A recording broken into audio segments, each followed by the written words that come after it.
ఓం నమ శివాయ. హర మహాదేవ శంభో శంకర. అందరికీ నమస్తే. అందరూ కూడా భగవాన్ అనుగ్రహంతో అందరము బాగుండాలి మనసారా భగవాన్ ప్రార్థిస్తూ ఉన్నాను. ఈ రోజున శ్రీ శివ మహాపురాణంలోని శతరుద్ర సంహిత గురించి మనము విందాము. ఈ రోజు నుంచి శతరుద్ర సంహిత ప్రారంభమవుతుంది అనమాట. ముందుగా పరమేశ్వర పంచవతారాలు అయితే విందాము.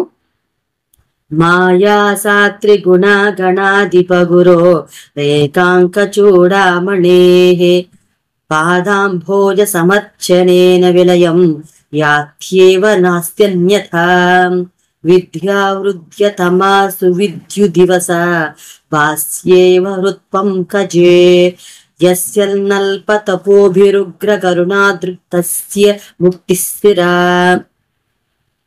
చంద్రుని చూడామణిగా గలవాడు విఘ్నాలకి విద్యలకు కూడా దేవుడైన గణేశుని తండ్రియగు శివుని పాదాంబుజములను గాని లింగాకారమును గాని పూజించినంతనే త్రిగుణాత్మకమైన అజ్ఞానం పటాపంచలైపోతుంది. ఎందుకంటే ఆ శివభక్తుడంత అల్పతాపిసి అయిన విద్యల దేవి శివుని ఆజ్ఞచే అతని అంతఃకరణంలో ప్రవేశించి దానికి విద్యల వెలుగునిస్తుంది. ఈ వెలుగు శాశ్వతం. వందే మహానందమనంతలీలం మహేశ్వరం సర్వవిభుం మహాంతం గౌరీప్రియం కార్తీక విఘ్నరాజ సముద్భవం శంకరమాది దేవం. పరమేశ్వరుని పంచవతారాలు విందాం. సూత మహర్షి పుంగవ, మీరు వ్యాసుని శిష్యులు, జ్ఞాననిధి దయానిధి కూడానైన మీరే మాకు మరికొన్ని శివ కథలను చెప్పి శివ జ్ఞానాన్ని మాకు కలిగించగలరు. శివుని పంచవతారాలైన మాటనైతే విన్నాం, కానీ ఆ విషయాన్ని గూర్చి మాకేమీ తెలియదు. దయచేసి మాకు వినిపించండి అని కోరారు. సౌనకాచార్యులు మహామునులు ప్రతినిధిగా, సౌనకాచార్య, ఇతర మహామునులారా, ఇంద్రియాలను వశంలో ఉంచుకుని సద్భక్తి పూర్వకంగా మనసు పెట్టి విని లోకంలో భక్తులకు బోధించే మీకు చెప్పడం కన్నా నా వాక్కునకు సార్థక్యమే ఉంటుంది, చెప్తాను అంటూ మొదలుపెట్టాడు సూత మహర్షి. మహాభక్తుడు శివగణాలకు గతి అయిన వాడు, నిత్యము శివుని సాన్నిధ్యంలో ఉండగలిగే సౌభాగ్యశాలిగు నందీశ్వని మహావిష్ణువు మొట్టమొదటి అవతారంగా ప్రసిద్ధి చెందిన సనత్ కుమారుడు ఒకప్పుడులాగే అడిగాడు. ఆయన చెప్పిన దానినే మా గురుదేవుల ద్వారా విని మీకు విన్నవిస్తున్నాను. మునులారా, భక్త జనరక్షణార్థం ఏ పనిని గాని సేతు నివేశమైన వేతు అనేది దేవుడిచ్చిన మాట. ఆయనకది వేషమే కాని మనకది పరమ పవిత్రమైన అవతారం. పరమశివుడు పెక్కు అవతారాలు ఎత్తిన వాటిలో సుప్రసిద్ధాలి పంచావతారాలు. శ్వేతలోహిత నామకమైన 19వ కల్పంలో శివదేవుడు సద్యోజాతునిగా అవతరించాడు. అది ఆ స్వామి మొదటి అవతారానికి చెప్పబడుతుంది. ఆ కల్పంలో ఒకప్పుడు బ్రహ్మ పరబ్రహ్మను ధ్యానిస్తూ ఉండగా ఒక తెలుపు ఎరుపు రంగులో ఉన్న తేజస్వి శిఖాధారి అయి కుమార రూపంలో ఆయనకి ఎదురుగా ఉద్భవించాడు. ఆ తేజో రూపాన్ని చూడగానే అది పరబ్రహ్మ స్వరూపమని తెలుసుకోగలిగిన బ్రహ్మ అంజలి ఘటించి కుమార శివ రూపంలో సద్యోజాతుడే వచ్చిన పరబ్రహ్మని ఏకాగ్రతతో చింతన చేశాడు.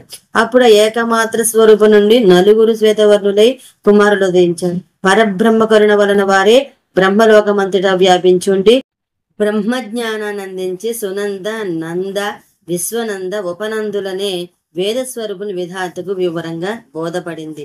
ఈ 4 విశ్వానికి బహుకరించి బ్రహ్మకు మరింత జ్ఞానమును సృష్టి రచనా శక్తిని ప్రసాదించి సద్యోజాతుడు అంతర్ధానము చెందాడు. తరువాత 25వ రక్తనామక కల్పంలో బ్రహ్మదేవుడు ఎర్రని శరీరంతో శోభిస్తూ పుత్రుని కోసం బ్రహ్మాండమైన తపస్సు చేశాడు. సహజంగా తెల్లని వాడైన బ్రహ్మ శరీరము ఆ తపస్సు యొక్క తీవ్రత వల్ల ఎర్రబడిపోయి ఉంటుంది.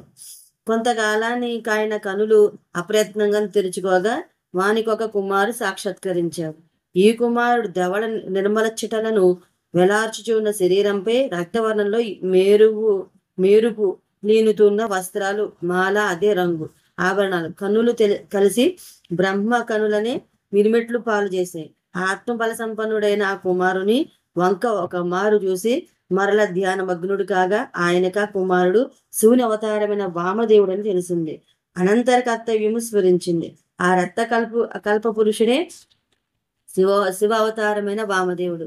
ఈయన దివ్య తేజం నుండి విరజ, వివాహ, విశోక, విశ్వభావన నామకైన మహాపురుషులు జనించి బ్రహ్మ సృష్టిని మరింత పరిపుష్టము జ్ఞానకలితం గావించాడు.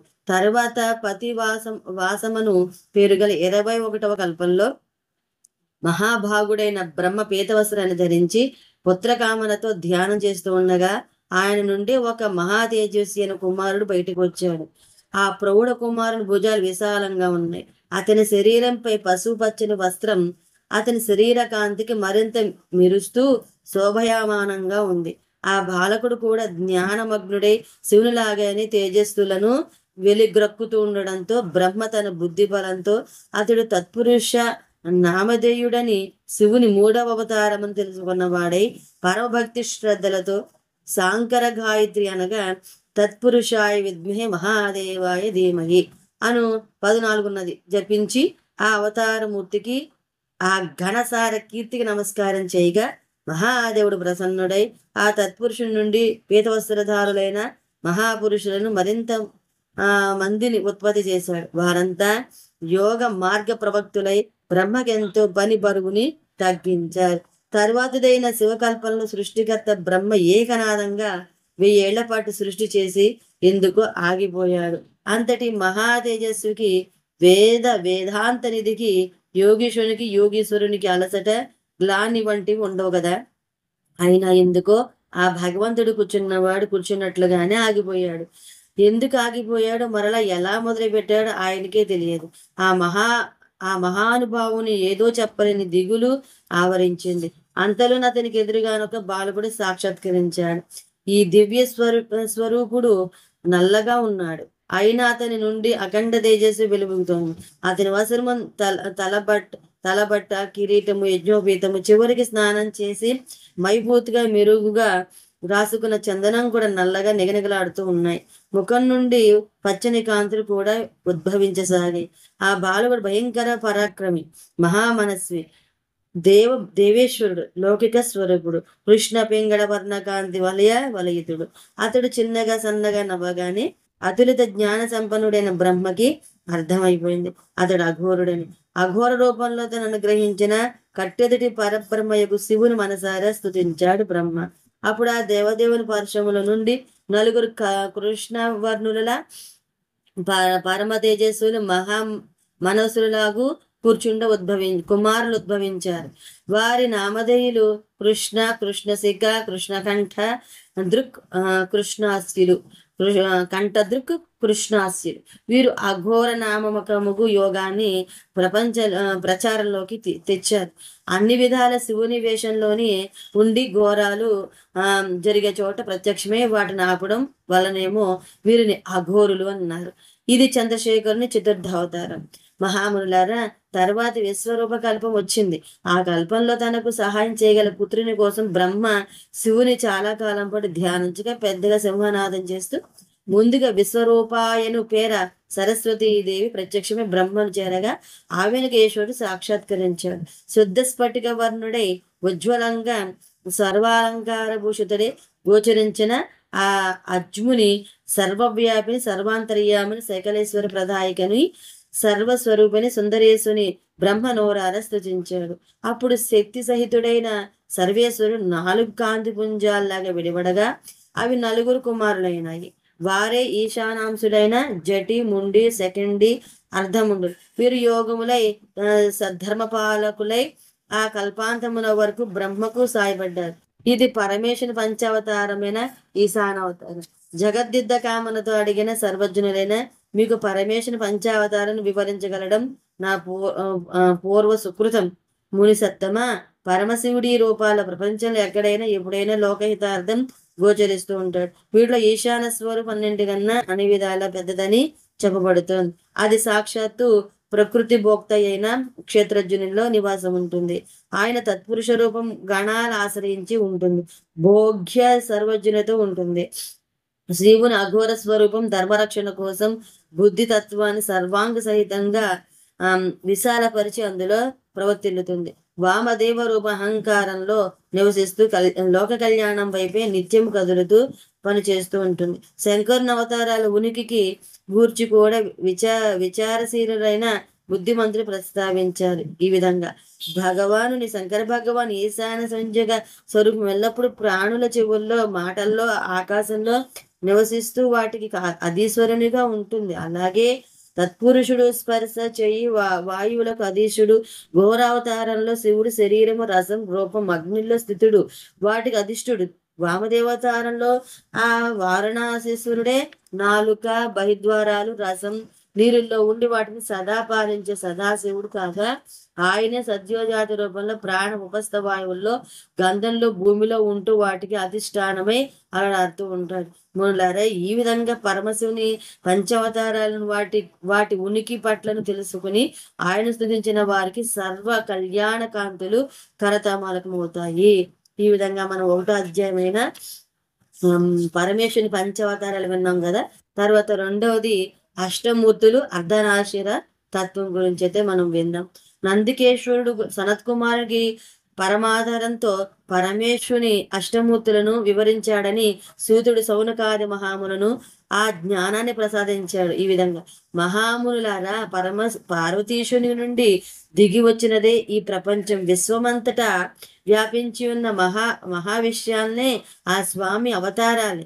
ఈ మహావిషయాలు 8 అవే ఆ శివుని అష్టమూర్తుల్ని పరపదాన్ని చేరుకున్న జ్ఞానులు గుర్తించారు. సూత్రంలో మణులాగా విశ్వము ఈ మూర్తిలో పాటు శివునిలో ఉంటుంది. వీటి నామాలు శర్వ, భవ, రుద్ర, ఉగ్ర, భీమ, పశుపతి, ఈశాన, మహాదేవాని, పరమేశ్వర సంజ్ఞ విశేషాలే. శివుడే ఈ రూపాల్లో క్రమంగా నేల, నీరు, నిప్పు, గాలి, నింగి, క్షేత్రజ్ఞ, సూర్య, చంద్రాన్ని మహావిషయాలకు అధిష్టానమూర్తిగా వెలుగొందుతున్నాడు. ఆయన విశ్వంభరాత్మకమైన రూపమే వీటి ద్వారా ఈ చరచరాత్మక జగత్తును ధరిస్తున్నదని శాస్త్రాల సారం. పరమాత్మ అయిన శివుని యొక్క సలాత్మక రూపమే భవనామంతో వర్ధిల్లుతూ జగత్తుకి జీవన ప్రదానం చేస్తూ ఉంది.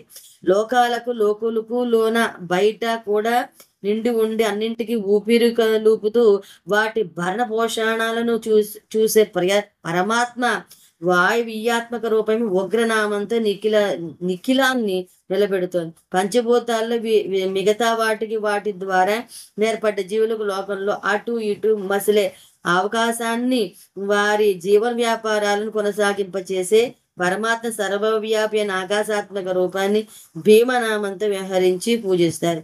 అన్ని అసామాన్య అసాధారణ ఆత్మలకు అధిష్టానం అన్నిటిలో నిలిచి శక్తినిస్తూ ఆయా శరీర పాసాల నుండి విముక్తిని కూడా కలిగించే బహువంద పోషక చేతక రూపమే పశుపతిగా వినతికెక్కిన పరమాత్మ మూర్తి. లోకంలోని చీకట్లన్నీ తొలగించే విభునిగా, పరమ పావనునిగా, మంగళదాతగా, పాప సంతాపునిగా, లోకహితునిగా వెలిగే సూర్యుడే పరమాత్మ యొక్క ఈశాన రూపము. ఆకాశ వీధుల్లో అందచందాలను విరిపిస్తూ చల్లని వెలుగులను విరజిమ్ముతూ, అంతేగాక నిజానికి ఆహ్లాదకరంగా అమృతాన్ని తన కిరణాల ద్వారా కురిపిస్తూ కవితలకు గొప్ప ఆలంబనగా నిలిచి ఉన్న చంద్రుడు శివుని యొక్క మహాదేవ రూపమే. సృష్టికి వచనం ద్వారా పుష్టిని, విశ్వానికి దేవతలకు హోమం ద్వారా సృష్టిని కలిగించే అగ్ని శివుని యొక్క రూపం. ఇది ఆ దేవేశ్వరీశ్వరుని రుద్ర రూపం. భూమి రూపంలో వెలుగొందుతూ ఉన్నది అష్టమూర్తి శివుడే. ఆత్మయని, శర్మయ్యని, ఈ ధరిత్రి రూపధారి అయిన త్రినేత్రుని వ్యవహరిస్తారు. అన్ని మహా వస్తువులని నేలలోనే మూలాలు ఉంటాయి. నేలపై పోసే నీరు ఎంత లోపలికి వెళితే ఆ పైన పెరిగే చెట్టు అంత ఎత్తుకు వెళుతుంది. ఆ పొడమిని పాడు చేయకుండా ఎంత జాగ్రత్తగా, భక్తిగా, ప్రేమగా మనం వాడుకుంటే ఆ శివుడు అంత సంతోషించి మనను ఆదుకుంటాం. సనత్ కుమార మహాశయ, ఇది విశ్వాత్మకుడైన మహాదేవుని అష్టమూర్తి వైభవము. ఇక అర్ధనారీశ్వర తత్వాన్ని గురించి వినిపిస్తాను. బ్రహ్మయోగ కామితాల నేదర్చడానికి లీలను కల్పించాడు. సృష్టియాదుల బ్రహ్మ అంతటిని సృష్టించాడు, కానీ అవి విస్తరించకపోవడంతో దుఃఖితుడయ్యాడు. మైథునం ఉంటేనే గాని సృష్టి విస్తరింపదు. మైథున సృష్టిని గావించు అని అశరీరవాణి పలికింది. కానీ ఎలా అని చెప్పిన ఈశ్వరుడు ఈ భాగం చెప్పలేదేనను. పద్మయోనిలో నుండి పుట్టిన బ్రహ్మకి శ్రీ అంటే ఏమిటో తెలియదు. శివశక్తి స్వరూపంతో కలిసిన పరమశివుని ధ్యానిస్తూ ఘోర తపస్సు చేశాడు బ్రహ్మ. అచిరకాలంలో శివుడు ప్రత్యక్షమయ్యాడు. ఎప్పటి వలే కాదు, ఎప్పటి రూపంలో కాదు, సంపూర్ణ పురుషాకృతిలోనూ కాదు, ఒక కొత్త రూపంలో. అయ్యగారు అమ్మగారు కలిసి జలిమిగా ఒకే అవతారంగా ఒక వంక నెలవంక, మరొక వంక చూడామణి గల కుప్పుతో నుదుటిపై తిన్నగా తిలకము అడ్డంగా నిద్రపోతూ ఉన్న కంటి గురుతూ మెరుస్తూ ఉండగా, ఒక చేతికి పాముతాడు, మరొక చేతికి గాజుల వన్నెతగా, సగభాగం గజ చర్మం పులితోలు, ఇంకొక సగభాగం పట్టు చీర వింత కట్టుబడితో ఆచ్ఛాదిస్తుండగా పూర్ణ సచిదానంద స్వరూపుడైనాడు. అర్ధనారీశ్వరుడే బ్రహ్మకు సాత్కాక్షరించాడు. ఆ రూపానికి బ్రహ్మ సాష్టాంగ నమస్కారం చేశాడు. అప్పుడు సత్పురుషులకు మంగళదాయకమైన ఆ రూపం నుండి పార్వతీదేవి విడివడి బ్రహ్మ కోరిక మేరకు ఆయన పుత్రుడైన దక్షునికి మేనాదేవి ద్వారా మిథున క్రియ వల్ల పుత్రికగా జన్మించింది. ఈ విధంగా మైథునం ద్వారా సృష్టి మొదలై నీటికి వర్ధిల్లుతోంది. అష్టమూర్తులు అర్ధనారీస్తత్వము పూర్తయింది. 2-3 అధ్యాయాలు పూర్తయ్యాయి. తర్వాతది 4వ అధ్యాయము వరాహ కల్పంలో శివుని అవతారాలు అయితే విన్నాం. మునీంద్ర, ఈ చరిత్రను అది గడవడానికి చాలా కాలం ముందే శివుడు బ్రహ్మతో చెప్పాడు ఈ విధంగా, బ్రహ్మదేవ, వరాహ కల్పంలో నీ ముని మనుమనిగా వైవస్వత మనువు పుత్రునిగా భగవంతుడే కల్పేశ్వర నామంతో జనించి ధర్మాన్ని కాపాడతాడు. ఆ మన్వంతరంలోనే ద్వాపరయుగంలో వ్యాసుడు అవతార పురుషుడే వెలయగా ఆయన స్థాపించిన ధర్మాన్ని బ్రాహ్మణులు కాపాడడానికి నేనే కలియుగంలో శ్వేతడను పేరుతో మహామునిగా జన్మిస్తాను. పార్వతీ సహితుడైన హిమాలయ శిఖరాల్లో చాగనమను దానిపై నివసిస్తాను. అప్పుడు నాకు శిఖాధారులైన 4 శిష్యులు ఉంటారు. వారి నామధేయములు శ్వేతుడు, శ్వేతశిఖుడు, శ్వేతాశ్వుడు, శ్వేతలోహితుడు. వారు ధ్యానం ద్వారా నా నగరికి చేరుకుని నన్ను దర్శించి అవినాశినైన నా వరప్రధాన జన్మ జరా మృత్యురహితులై పరబ్రహ్మ సమాధిలో ఉంటారు. పుత్ర, ఈ పిలుపు వినగానే నిలువెల్లా పులికించిపోతాడు బ్రహ్మ. ఎందుకంటే 1,00,000 సంవత్సరాల వయసున్న వాడి నుండి అప్పుడే మాట నేర్చిన వాని దాకా అందరూ ఆయనను పితామహ అని పిలుస్తారుగా. మరి ఆ తరువాతి ద్వాపరంలో సత్యావతారుడై వ్యాసుడు వెలయగా, నేనా తరువాత వచ్చే కలియుగంలో లోక కళ్యాణం కోసం సుతారుడనే పేర జన్మిస్తాను. ఆ జన్మలో నాకు దుందుభి, శతరూపుడు, ఋషికుడు, కేతుమంతుడని పేర్లు గల వేద విధులైన ద్విజులు శిష్యులవుతారు.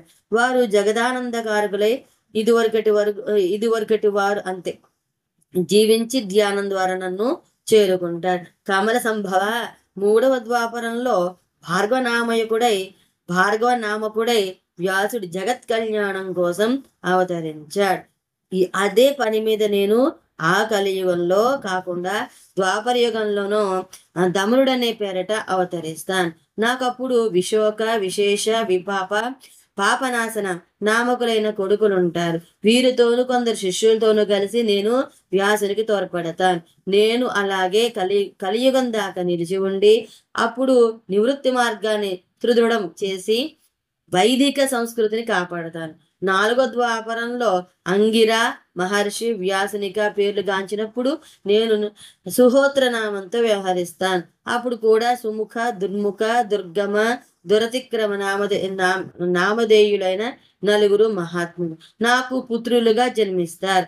ఈ యోగ సాధకులతోనూ ఇలాంటి కొందరు శిష్యులతోనూ కలిసి నేను వ్యాసునికి ధర్మోద్ధరణలో తోడ్పడతాను. 5వ ద్వాపరంలో వ్యాసుడు సవితి అని పేర వర్ధిల్లుతాడు. అంటే సూర్యుడే వ్యాసునిగా అవతరిస్తాడు. నేనొక మహాతపస్సుగా, యోగినిగా కంకుడని పేర అవతరిస్తాను.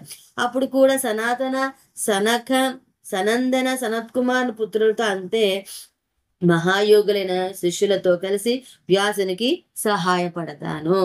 గోవిందానందన 6వ ద్వాపరయుగంలో యమధర్మరాజు వ్యాసునిగా అవతరిస్తాడు.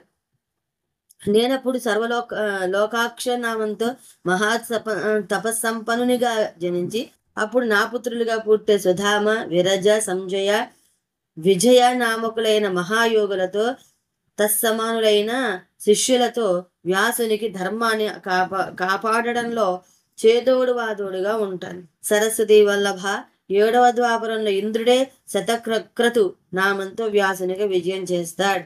నేనంతటా జైగీషవ్య నామంతో యోగ మార్గంలో పరమ నిపుణునిగా అవతరించి కాశీలో కొండ గుహ దివ్య దేశం చేసి అందు నివసిస్తూ నా మహామహిమాన్వితులైన ఆ యుగపు పుత్రులు సారస్వత, యోగేశ, మేఘవాహ, సువాహనులను పేర్లు గల మహాయోగులతో తత్తుల్యులైన శిష్యులతో కలిసి వ్యాసునికి సహాయపడతాను. పుత్ర బ్రహ్మదేవ, ఎనిమిదవ ద్వాపరయుగంలో వశిష్ఠుడే వ్యాసునిగా కీర్తి ప్రతిష్టలు అందుకుంటాడు. నేనప్పుడు దదివాహనుడు మహాయోగిగా జనించి కపిల, అసురి, పంచశిఖ సాలులను పుత్రులతో యోగి పుంగువులై తత్సమానులైన శిష్యులతో కలిసి వ్యాసునికి సహాయపడతాను. చతురానన 9వ ద్వాపరయుగంలో సారసుతుడను మునిశ్రేష్ఠుడు వ్యాసనామంతో పరిదమిల్లుతాడు. ఆయన నివృత్తి మార్గం వృద్ధి చెందడం కోసం ధ్యానం చేయగా నేను ఋషభ నామంతో అవతరిస్తాను. ఆ యుగంలో పరాశర, గర్గ, భార్గవ, గిరీశ నామకులైన మహాయోగులు నా శిష్యులుగా జన్మిస్తారు. వారితో కలిసి నేను యోగ మార్గాన్ని సుదృఢం గావించి వ్యాసునికి సాయపడతాను. అంతేగాక ఆ యుగంలో నేను చాలా మంది భక్తులను రకరకాల దుఃఖాల నుండి కోరుకున్న వారిని భవసాగర్ నుండి సముద్ధరిస్తాను. నా ఋషభవసారం యోగ మార్గ ప్రవక్తమై సారస్వత నామక వ్యాసునికి సంతోషదాయకమై నానా ప్రకారాలుగా అతని వేదాన్ని, ధర్మాన్ని రక్షిస్తూ శోభిల్లుతుంది. ఆ యుగంలోనే భద్రాయువు జన్మిస్తాడు. అతడు రాజకుమారుడు. విషదోషముచే మరణించిన వీనిని ధర్మ సంరక్షణార్థమై నేనే పోయి విషాన్ని విరుగడ చేసి పునర్జీవితం చేస్తాను. తర్వాత అతని 16వ ఏట మరలా అతని వద్దకు ఋషభుడనే మహర్షి వేషంలో పోయి అతని చేత పూజితుడై రాజధర్మాన్ని ఉపదేశిస్తాను. అనంతరం అతని దిగ్విజయ సాధనకై భద్రాయు ఒక దివ్య కవచాన్ని, సంపూర్ణ శత్రు వినాశకరమైన అద్భుత కాంతియుత ఖడ్గాన్ని ప్రసాదిస్తాను. అంతేగాక నా శరీరాంకిత భస్మాన్ని పూసి అతనిని 12,000 ఏనుగుల బలంగా వానిగా చేస్తాను. అప్పుడు భద్రావి తపస్సు చేసి రాజర్షి అని వినిపించుకుని కీర్తిమాలినీయును రాకాన జన్మురాల్ని వివాహమాడి దుష్టులైన రాక్షసులను వారి అంశగల రాజులను దునుమాడి ధర్మరాజ్యాన్ని ధరిత్రియుని ఎందంటదా నిలబలుపుతాడు. వేదవేద్య విరించి 10వ ద్వాపరయుగంలో త్రిధాముడను ముని వ్యాసునిగా భృగువంతమును హిమశిఖరంపై నివసిస్తాడు. నేను ఒక ఋషిగా అవతరిస్తాను. నా పుత్రైన మహావేదవేత్తలు భృంగ, జలబంధు, నరమిత్ర, కేతు శృంగులను వారితో కలిసి వ్యాసునికి మేలు చేస్తాను. 11వ ద్వాపరయుగంలో త్రివృత మహర్షి వ్యాసుడు కాగా నేను ఆ తరువాతి కలియుగంలో గంగా ద్వారం వద్ద తౌడని పేర ప్రకటితమవుతాను. నాకప్పుడు పుత్రులుగా లంబోదర, లంబాక్ష, కేశలబ్ధ, ప్రలంబకులనే దృఢవ్రతులు ఉంటారు. మేమంతా ధర్మరక్షణకు పాటుపడతాము. 12వ ద్వాపర యుగంలో శతచేత మహర్షి వ్యాసునిగా ఉంటాను. నేను ఆ కలియుగంలో హేమ కంచుక ప్రాంతంలో అత్రి నామంతో అవతరించి వ్యాసుని సహాయత కోసం నివృత్తి మార్గాన్ని ప్రతిష్ఠిస్తాను. నాకప్పుడు సర్వజ్ఞ, సమబుద్ధి, సాధ్య, సర్వనామధేయులైన 4 మహాయోగులైన పుత్రులు ఉంటారు. 13వ ద్వాపర యుగంలో ధర్మస్వరూపుడైన నారాయణుడి మరలా వ్యాస రూపాన్ని ధరిస్తాడు. నేనప్పుడు గంధమాధవ పర్వతంపై వాలాకిల్యాశ్రమంలో బలి అని పేర ఒక మహామునిగా అవతరిస్తాను. సుధాముడు, కాశ్యపుడు, వశిష్ఠుడు, విరజుడు అనే పేర్లు గల పుత్రులతో కలిసి వేదానికి ప్రాముఖ్యాన్ని పెంచుతాను. 14వ ద్వాపరంలో రాక్షనామకుడైన వ్యాసుడు ఉంటాడు. నేను అంగిరా వంశంలో గౌతముడు అని పేర మహర్షిగా జన్మిస్తాను. ఆ జన్మలో నాకు అత్రి, వరద, శ్రవణ, స్నవిష్టక నామధేయులైన పుత్రులుంటారు. పరమపురుష బ్రహ్మదేవ, 15వ ద్వాపర యుగంలో త్రయ్యారిణి వ్యాసునిగా ఉండగా నేను హిమాలయ పుష్ట భాగంలో గల వేద శీర్ష పర్వత సానువుల్లో సరస్వతి నది ఉత్తర తీరంలో వేదసురుడని పేరు అవతరిస్తాను. గొప్ప పరాక్రమంతుడై వేదవిధుడై అన్ని విధాల నా అంతటి వారైన కుణిబాహు కుశరీర కుశరీర కుశరీర త్రినేత్రకులను పుత్రులతో కలిసి వ్యాసునికి సాయపడు ధర్మాన్ని రక్షిస్తాను. 16వ ద్వాపర యుగంలో దేవనామకుడు వ్యాసుడు అవుతాడు. నేనప్పుడు పరమ పుణ్యమయమైన గోకర్ణ వనంలో గోకర్ణుడు అనే పేరు మహాయోగ సాధకుడే బోధకుడే అవతరిస్తాను. ఆ యుగంలో నాకు కశ్యప, ఉసన, శివన, బృహస్పతి అనే పేర్లు గల కొడుకులు ఉంటారు. వారు గొప్ప జలం వలె స్వచ్ఛ, నిర్మల, పవిత్ర జీవనులై మహాయోగినులుగా జీవించి దేహాంతరంలో నా లోకాన్ని చేరుకుంటారు. 17వ ద్వాపరంలో దేవకృతం జయుడు వ్యాసుడు అవుతాడు.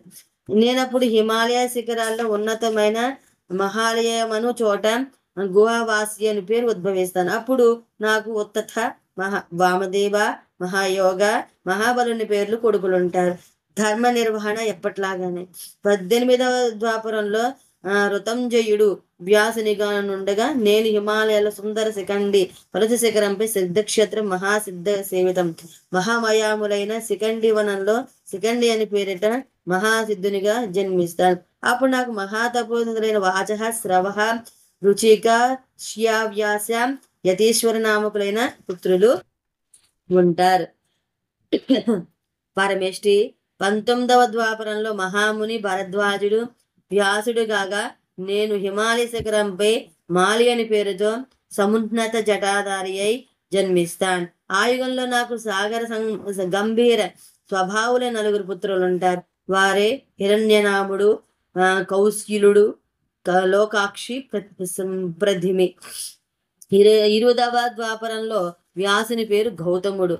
అట్టహాసముని హిమాలయ పృష్ఠ భాగస్థిత పర్వత శ్రేష్టంపై అట్టహాసుడనే పేరుతో నేను అవతరిస్తాను. అతడు నిత్యం వసించు దేవతలు, నరులు, యక్ష, సిద్ధచారులు అతిక్రియాటహాస ప్రియులై బోళాగా ఉంటారు. ఆ యుగంలోని మౌనంగా ముభావంగా ఉండేవారు తక్కువ. మహానుభావులు కూడా గలగల గబగబా మాట్లాడుతుంటారు. ఆ యుగంలో నాకు యోగ సంపన్నులైన సుమంత, వర్వరి, కబంధ, విద్వాన్, పుణే, కందరులనే పుత్రులు ఉదయిస్తారు. 21వ ద్వాపరంలో వాచహ శ్రవుడనే పేరు గల వ్యాసునికి ఎప్పట్లాగేనే సాయపడ్డానికి దారుగుడని పేర ఒక వనంలో అవతరిస్తాను. అనంతర కాలంలో దానికి నా పేర దారుకావనం అనే పేరు స్థిరపడుతుంది. అదొక గొప్ప తపోనిధుల నిలయమై వెలుగొందుతుంది. ఆ జన్మలో నాకు పక్ష, దర్భాణి అని కేతుమాన్, గౌతములనే పుత్రులు ఉదయిస్తారు. 22వ ద్వాపరంలో వ్యాసునిగా సూక్ష్మాయణ నామంతో ఎప్పట్లాగే శ్రీహరి అంశ సంభూతుడే ఉంటాడు. నేను వారణాసిపురిలో లంగాలి భీముడని పేరుతో మహామునిగా వస్తాను. ఎప్పట్లా కలియుగం దాకా కొనసాగే ఈ అవతారంలో నా పుత్రైన భల్లవి, మధు, పింగ, శ్వేతకేతులతో దుష్ట శిక్షణలో దైవాంశ ముద్రకు తోడ్పడతాను.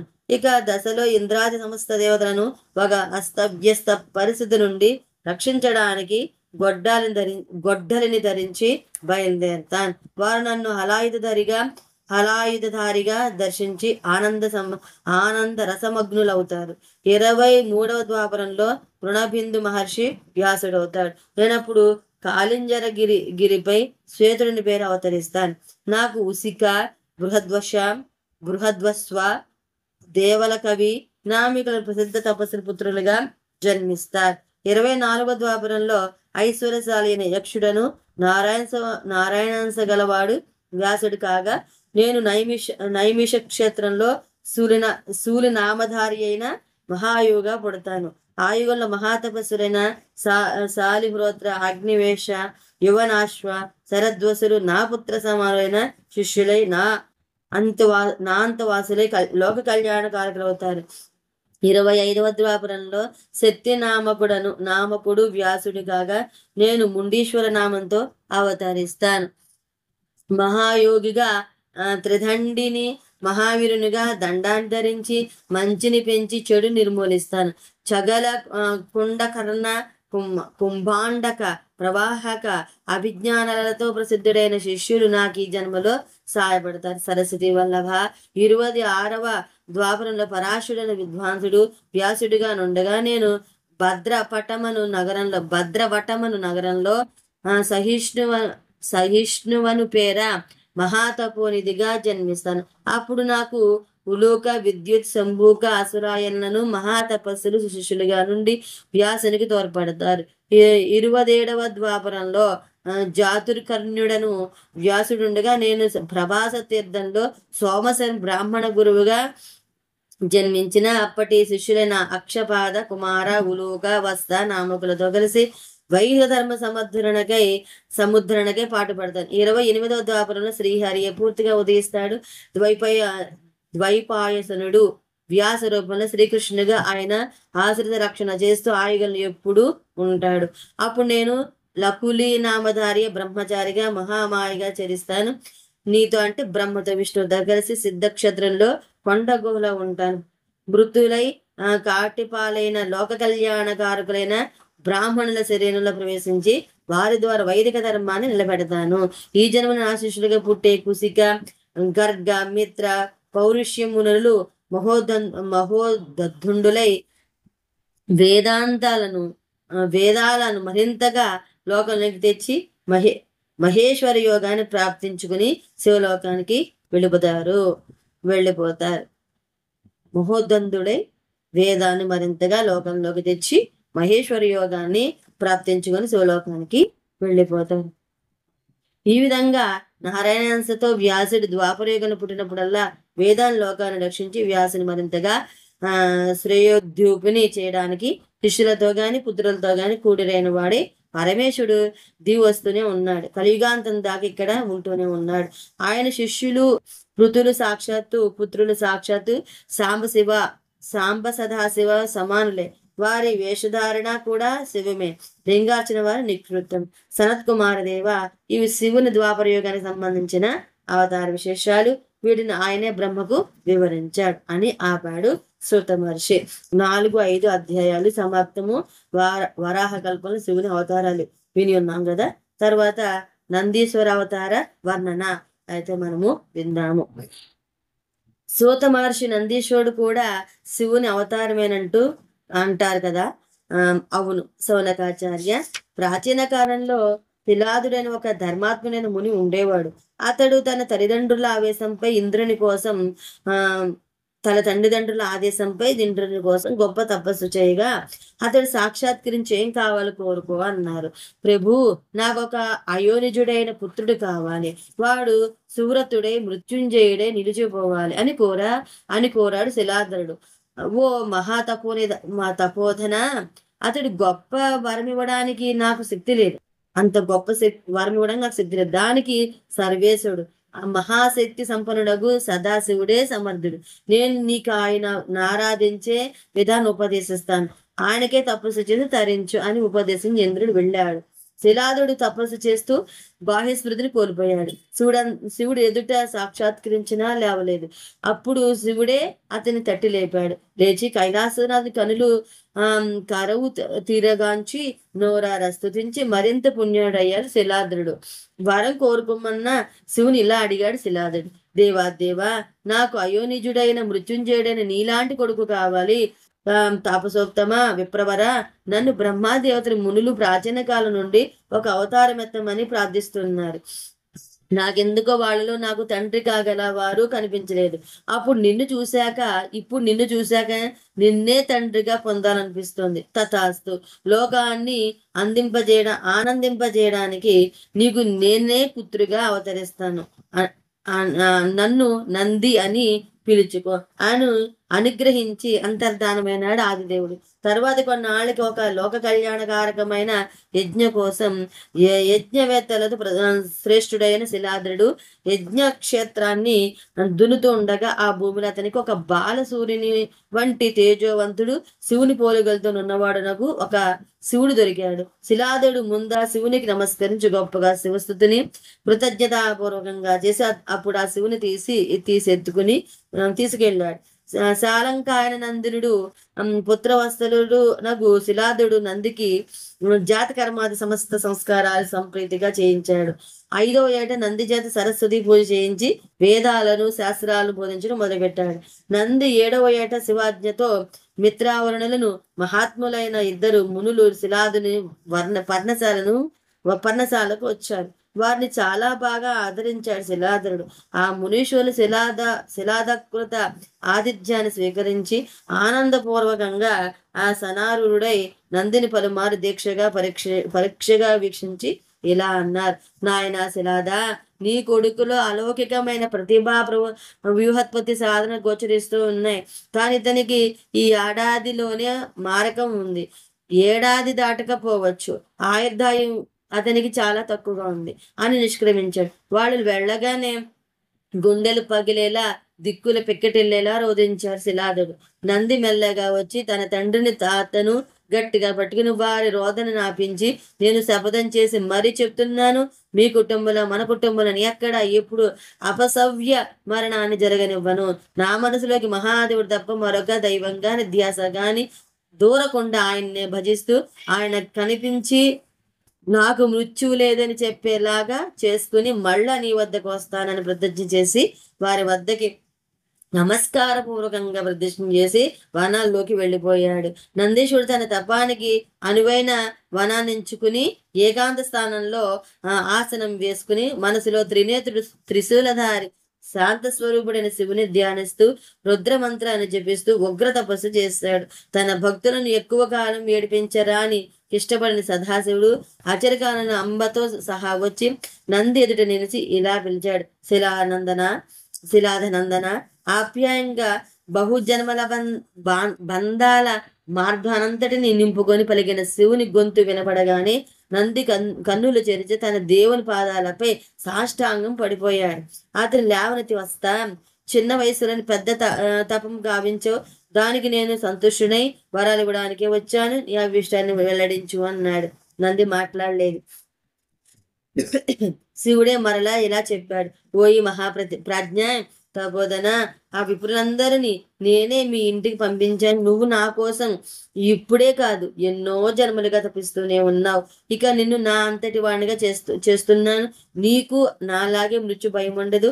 అపర అజర దుఃఖరహిత అవ్యయ అక్షయ దైవానివై నా ప్రియజనులనొకడిగా నాతోనే ఉంటావు అని వరాలు కురిపిస్తూ తన ఉద్యోగ నియమానికై గురుతుగా తన శిరస్సుపై నిత్యం ఉండే కమలాల మాలను తీసి నందీశ్వరుని మెడలో వేశాడు శంకర భగవానుడు.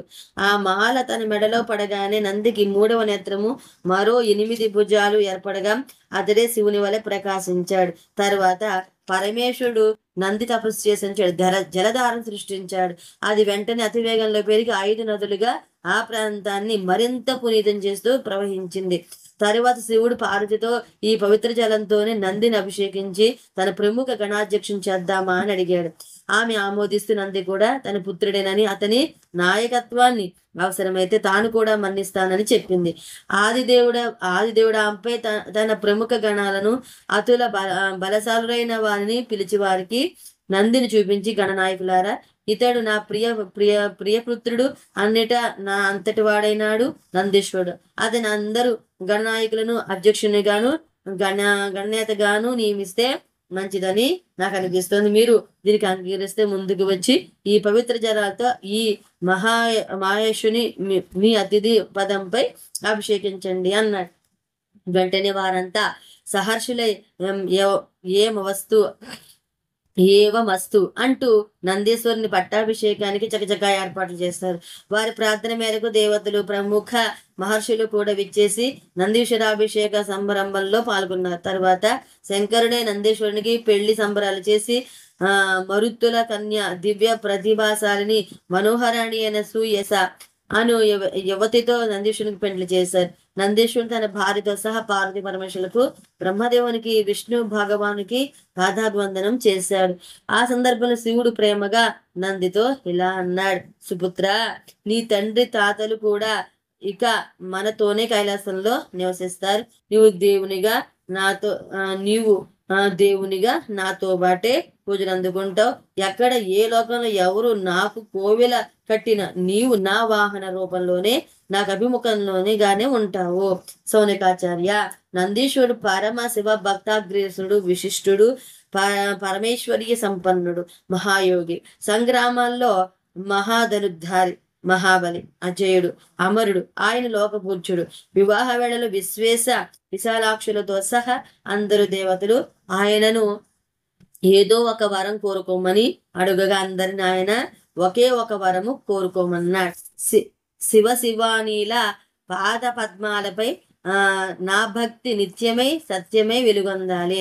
అందుకే శివ సహస్రనామాల్లో కూడా నందీశ్వరచ్చ నందీచ నందనో నందివర్ధన అని కనిపిస్తుంది. లలిత కళల్లో శివుడు అచంచల అత్యున్నత స్థానం ఉన్నవాడు కదా. ఆ స్వామి తర్వాతి స్థానం నందీశ్వరునిదే. శివుడు ఎక్కడ నాట్యం చేసిన ఆయన పాదపీటగా పాదాల క్రింద వాటిని తట్టుకోగలిగే వేదికగా నందీశ్వరుడే ఉంటాడు. అందుకే ఆయన చరితాన్ని విన్నా వినిపించిన చదివినా చదివించిన చెప్పినా చెప్పించిన వ్రాసిన వ్రాయించిన అశేష పుణ్య ఫలాలను అబ్బుతాయి అని ప్రవచించారు సూత మహర్షి. 6-7 అధ్యాయాలు సమాప్తము. నందీశ్వర అవతార వర్ణన అయితే మనం విన్నాం కదా. తర్వాత 8వ అధ్యాయము కాలభైరవ మహత్యం గురించి అయితే మనము విందాం. శివపురాణ ప్రవచనంలో భాగంగా ఆదిదేవుని అవతారాల్లో నందీశ్వరుని తరువాతైన కాలభైరవ అవతారాన్ని గురించి నందీశ్వరుడు బ్రహ్మ చెప్పిన దానిని సూతుడు సౌనకాది మహామునులకు ఇలా వివరించసాగాడు. మహామునులారా, ఉత్తమోత్తమ లీలలో రచయిత అయిన ఉమాపతి స్వతహాగా సత్పురుష ప్రేమి. వారికి ఏదో విధంగా మంచి చేయడం కోసమే ఆ స్వామి ఆరాటపడుతూ ఉంటాడు. కాలకంఠుడు కాలభైరవునిగా అవతరించినది మార్గశిర మాసం కృష్ణపక్షంలో అష్టమి నాడు. కాబట్టి పుణ్యదినమైన మార్గశిర కృష్ణాష్టమి నాడు కాలభైరవుని నియమనిష్టలతో పూజించిన వారి పట్ల పరమశివుడు అత్యంత ప్రసన్నుడవుతాడు. ఈ శివావతారానికి మూల కారణం శివలీలయే. ప్రస్తుతం చితముఖ బ్రహ్మగా మనచే పూజలు అందుకుంటున్న విధాత మొదట్లో పంచముఖ బ్రహ్మ శివునిలాగానే ఆయనకి 5 తలలుండేవి. 4వ తలల నిండా వేదాలుండగా 5వ తల జ్ఞానానికి ఆకారంగా ఉండేది. ఒకనాడు ఈ 5వ తలకి అహంకారం నెత్తెక్కి ఆయనే మామూలుగా నిలిచిన బ్రహ్మజ్ఞానం అక్కడి నుండి మామె మిగతా శిరస్సులతో చేరింది. ఆయన దేవతలతో ఇలా చెప్పుకోసాగారు. విశ్వానిక దేవతపతులు త్రిమూర్తులనుకుంటే వారిలో అత్యధికుడని నేనే, నాతో సమంలో గాని నాకంటే అధికులు గాని లేరు. ఇలా చాలాసేపు మాట్లాడిన బ్రహ్మను ఎలాగైనా కాపాడని విష్ణువు వచ్చి ఎదురుగా నిలిచి అతని మాటలకు ఖండించాడు. వారి వాగ్యుద్ధ్యము చాలా కాలం పాటు కొనసాగింది. కానీ బ్రహ్మ తగ్గలేదు. విష్ణువు తన మనసులో స్మరించడంతో బ్రహ్మ శిరస్సులో నుండి వేదాలు బయటకు వచ్చి మహర్షుల రూపాన్ని ధరించి శివుడే జగత్కారకుడని, ఆయన నుండే మరలా మూర్తిత్రయ ఏర్పడిందని, శివుని మహిమలనంతా తడవు వక్కాణించిన బ్రహ్మ వినకపోగా శివుని తక్కువ చేసి మాట్లాడాడు. ఆ మహనీయుని దూషించసాగాడు. అప్పుడు వారిద్దరి మధ్య ఒక గొప్ప నీలిరంగు జ్వాల వచ్చి నిలబడినట్లయింది. దానిలో 3 కన్నులు, సర్పాలు, త్రిశూలము మున్నగు స్పష్టమైన గుర్తులతో నీలలోహిత రూపంలో వారి హరిబ్రహ్మలిద్దరికి శివుడు దర్శనమిచ్చాడు. విష్ణు నమస్కరించి వెనుదిరిగాడు. కానీ బ్రహ్మ అహంకారంతలనెక్కి తాండవం చేస్తుండగా ఇలా దర్పంగా మాట్లాడాడు. ఓయి నీలలోహిత, నీవెవరో ఏ పాటి వాడవో నాకు తెలుసు. నిన్ను సృష్టించింది నీవు ఆగకుండా రోధిస్తూ ఉంటే రుద్రుడని నీకు పేరు పెట్టింది నేనే.